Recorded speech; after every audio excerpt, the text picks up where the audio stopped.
welcome to Raw LITE. Now, what I'm going to do is give you a condensed version of what happened on Monday Night Raw. So, for those who don't have the time to watch Pints Up or Pints Down, you'll get a little bit of sprinkle of what happened on Raw. Now, during this program, what I'm going to be doing at the end of it is either giving it a 2 thumbs up, 1 thumb up, no thumbs, 1 thumb down, 2 thumbs down. But to start off the show, first things, they kicked it out. Alexa Bliss comes out and gets plenty of heat. Then you have Ronda and Kurt Angle. Oh my gosh, one of the best segments I've seen in a long time from Raw. Brought back memories of the Attitude Era. Holy smokes, that was awesome. We had Ronda come out and beat down Alexa Bliss. Then not only that, Kurt Angle got involved and she beat him down, and then Alexa Bliss goes through a table. Holy smokes, Ronda is catching this women's division on fire. I love what they're doing with her since she's not as strong on the mic as she may, as some of the other people are, but her actions are speaking louder than words. Then we go on to the open challenge with Seth Rollins and the Intercontinental title. Holy smokes, they are really pushing this Intercontinental title, and I am loving it. Absolutely loving it. Then the open challenge is with Dolph Ziggler, another person that I love. He sells better than anybody that I know. Him and Seth Rollins had a fantastic match. And big surprise, big shocking win, Dolph Ziggler wins. But you notice, if any of you did notice this, that there wasn't a whole lot of boos for Dolph winning somewhat dirty, because Dolph is just that over with the crowd, along with Seth Rollins. I love this. I hope this feud continues for a while. I think it's awesome. It is needed for sure. Next up, we have Bobby Roode and Curt Hawkins. Who's going to, well, is it beat the streak or is it lose to the streak of Curt Hawkins? Any case, Bobby Roode came out. He was a little beat up, a little battered from the night before of the ladder match, and he came out and beat Curt Hawkins.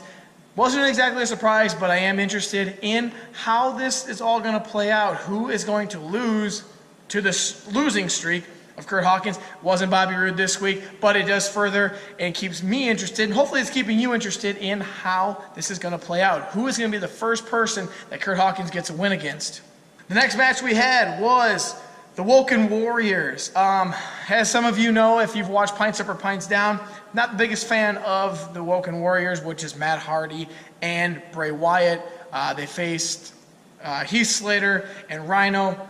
Kind of happening a lot, kind of rinse and repeat, as Paul always says. But at the end of it, they had a great little segment with the B-teamers, and this is what made that segment great.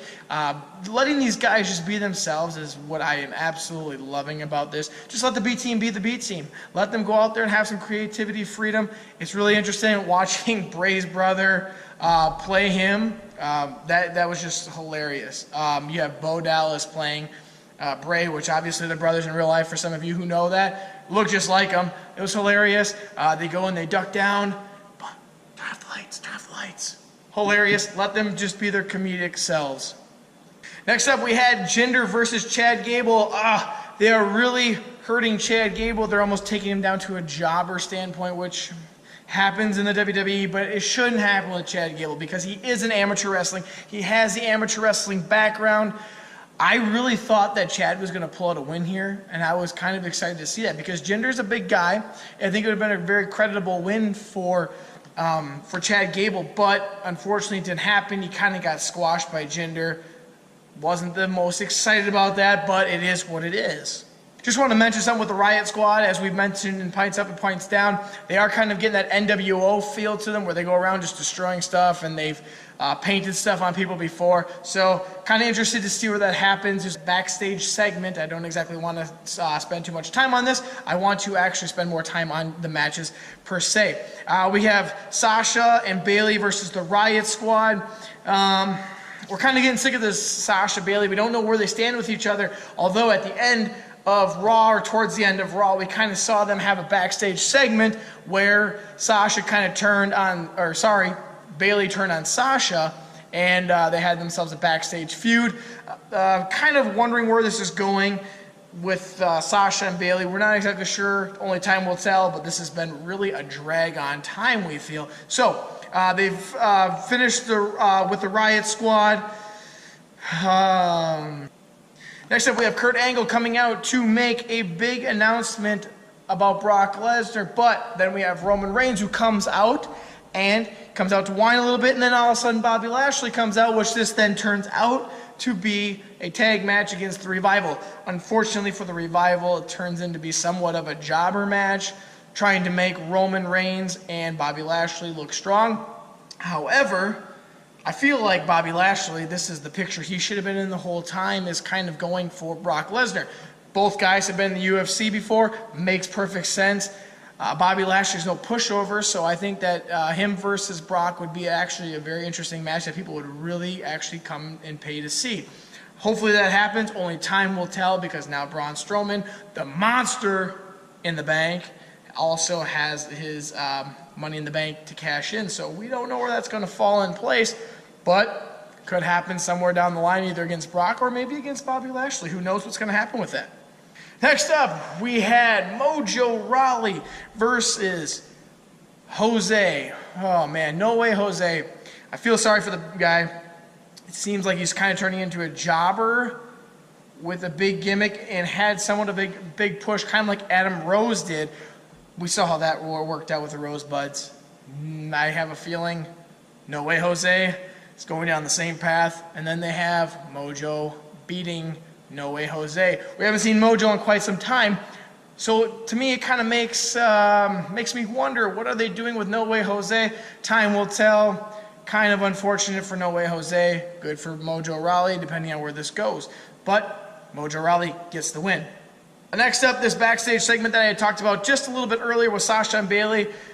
Finally, maybe over. Bayley turns on Sasha, starts beating her up backstage. Funny thing is with this, though, I thought kind of weird, is that Sasha at the end was the one that kind of got the upper hand, it seemed like, in the backstage segment. So, not sure if this is over, if they're going to go against each other. I would only assume they're going to be going against each other eventually here in the near future. Next up, Elias finally gets a whole song in. Very surprising, actually. But he got a whole song in.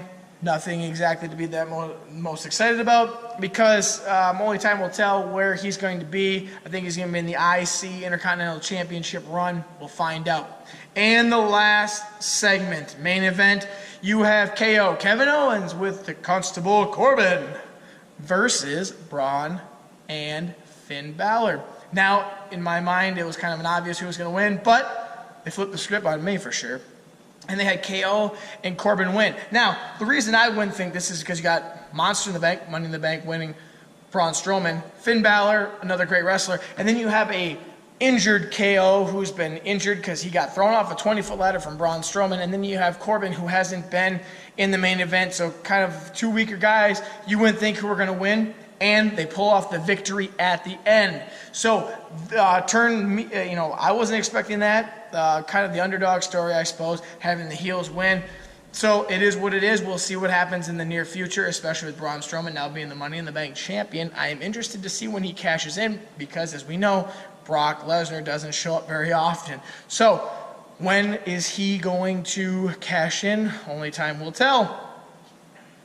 So this is Raw LITE, where we either give 2 thumbs up, 1 thumb up, no thumbs at all, 1 thumb down, 2 thumbs down. I am giving Raw this week a 1 thumb up because I thought that it had some quality substance.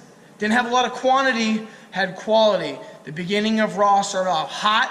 They came out of the gates blazing, and then it ended with a good segment. Some stuff in between, it was okay, but I think that Raw is actually going in the right direction, which is in the upward direction. Keep Ronda being who she is. Let that IC title, let everything just kind of play itself out, because right now that's all Raw's got is that big title, is the IC one, since Brock Lesnar's no longer there. So again, this is Raw LITE. I'm giving it 1 thumbs up this week.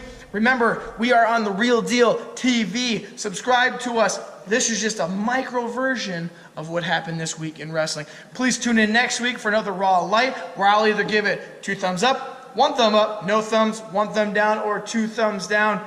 Please subscribe to WretleLogic TV.